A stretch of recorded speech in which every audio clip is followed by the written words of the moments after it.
President Bush. Others assert that inclusion of a timeline for responsible redeployment is tantamount to capitulation. Mr. Hobson spoke on this floor just a few minutes ago. He voted to set a timeline in Bosnia. Mr. Lewis sits as the ranking member of this committee. He voted on June 24th, 1997 to set a timeline. Mr. Hastert, Speaker of the House, set a timeline. Mr. DeLay voted for a timeline. Mr. Blunt voted for a timeline. Mr. Boehner voted for a timeline. Every one of them voted for a timeline. And what were the circumstances? We hadn't lost a single troop. Not one. We had spent $7 billion, not $379 billion.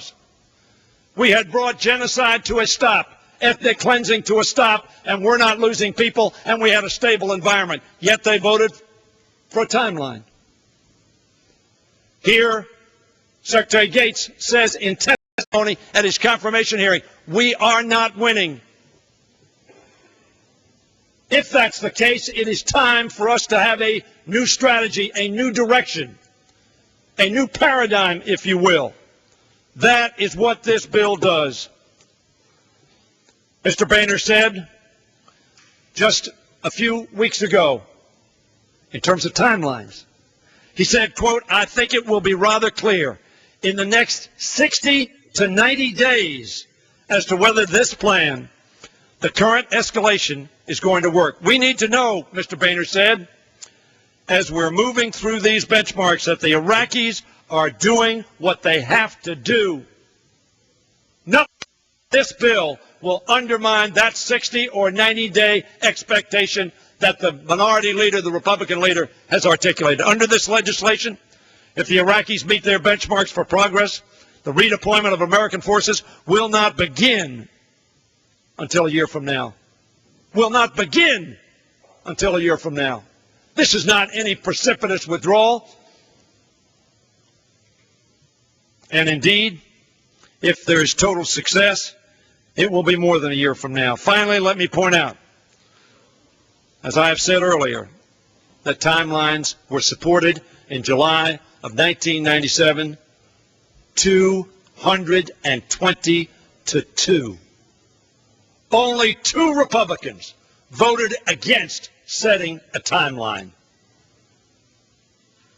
I voted against that timeline. And I said at this time, why did I say that? Because we were succeeding. We were not losing troops. We had stopped genocide. We had stopped ethnic cleansing. We had a stable government in Serbia. We were winning. Strategy was succeeding. And under those circumstances, I thought timelines were not appropriate. But there's not a military general I've talked to who has said that we're succeeding. Today, this very day, the Deputy Prime Minister of Iraq lies deeply wounded, life at risk. If a member of Congress goes to Baghdad, they will not drive you from the airport to the green zone. Why? Because they do not believe it's safe, almost 50 months after we started this operation. My friends, it is time for a new direction. I urge my colleagues on both sides of the aisle, support the troops. Represent America. Represent your people who want to win but do not want to leave our troops in the middle of a civil war.